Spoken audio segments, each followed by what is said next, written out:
Quoi qu'il en coûte, nous ne laisserons personne sur le bord du chemin. C'est dans cet esprit que nous votons, que nous ajustons, que nous prolongeons les mesures du plan d'urgence dans chaque loi d'état d'urgence sanitaire et de finances rectificatives. Le secteur touristique en a bien besoin.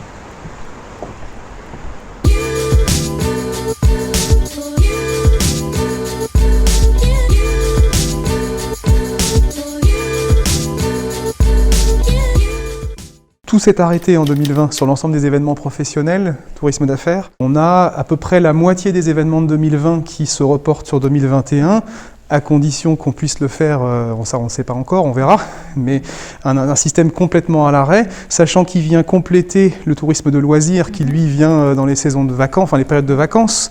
Donc là on a un vrai modèle à réinventer parce qu'on a perdu le complément qui faisait vivre en dehors de la saison haute touristique. La question c'est de reprendre le modèle global. Alors moi j'interviens en tant que président par intérim du réseau des offices de tourisme en Haute-Savoie, donc innovation et développement tourisme. Là on est sur la question des stations de ski pour l'hiver, mais c'est la même question finalement, c'est comment on va travailler pour réinventer ce modèle. En station, on louait du samedi au samedi, comme nous l'été à Évian. Est-ce qu'on peut continuer avec ce modèle-là? Est-ce que le congrès qui se réunissait exclusivement en présentiel va aussi pouvoir se faire comme ça? On ne le sait pas. Mais en même temps, ça fait tourner l'hôtellerie, la restauration, les transports. Donc si on fait tout en distanciel, on a un problème de modèle économique. Donc là, on est vraiment face à une nécessité de réinventer complètement le modèle économique.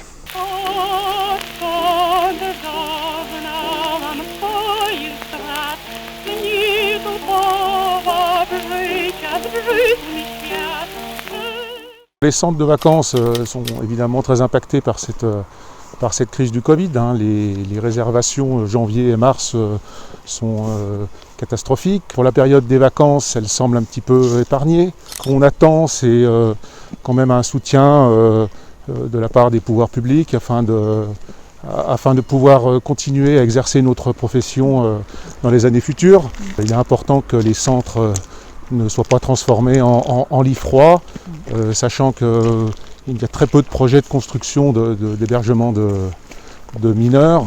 Et un centre qui ferme, et malheureusement ce sont des lits qui sont perdus pour le Chablais et puis pour notre région. Et puis des amoureux de la montagne en moins. Tout à fait, voilà.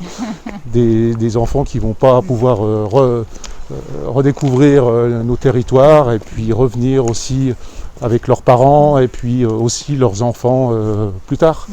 Afin de pérenniser la clientèle touristique dans le Chablais. Soit on analyse les chiffres et puis on fait une grosse dépression de plusieurs mois, soit on se dit finalement qu'est-ce que tout ça va changer. Alors c'est vrai que ce qui est compliqué, c'est que oui, en quelques semaines, quelques mois, on a des changements qui d'habitude interviennent en 10-15 ans.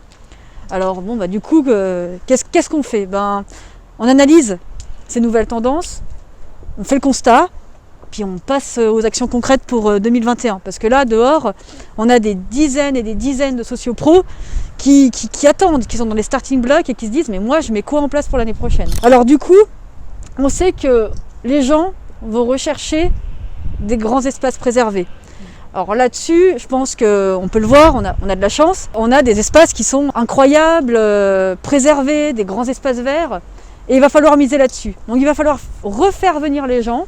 On va avoir des notions de jauge, mais on a des changements structurels quand on a eu les attentats. Les destinations se sont adaptées en quelques semaines en se disant « maintenant, il y a du sécuritaire à apporter ». Aujourd'hui, c'est avec le sanitaire.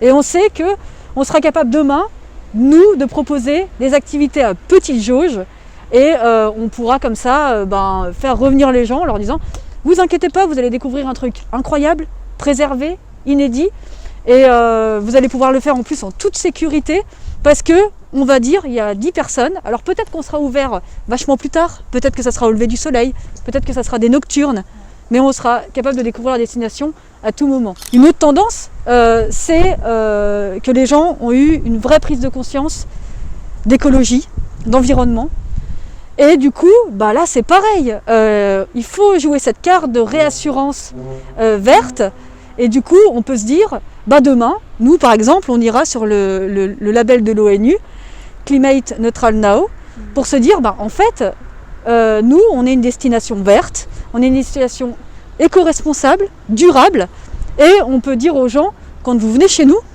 c'est la garantie d'être dans des espaces préservés avec une empreinte carbone la plus neutre qui soit.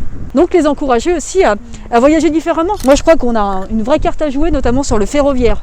Parce que quand on voit qu'il y a certaines lignes ferroviaires de grande découverte, le train aujourd'hui ça pollue pas, on peut découvrir des destinations, et il faudrait qu'on se penche sur une idée comme ça.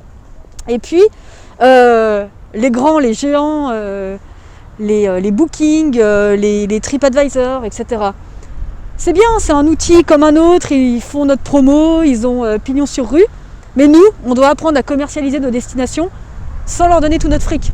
Et donc du coup, il faut qu'on ait des systèmes de réservation et de positionnement hyper sophistiqués pour qu'à tout moment, on puisse conseiller sur le prix, la mise en marché, pour que les gens vendent en direct à leurs clients. Ça, c'est toutes des tendances qui sont en train de prendre le pas, et je crois que se déconnecter, aller sur des destinations préservées, être un tout petit peu plus éco-responsable, c'est le tourisme de demain.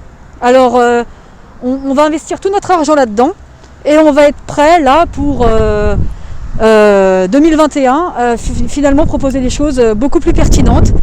On a appris et là on va transformer le pépin en pépite. Voilà. Parfait, merci. Avec le projet de loi de finances pour 2021, nous gravons dans la loi le plan de relance pour préparer la France de 2030.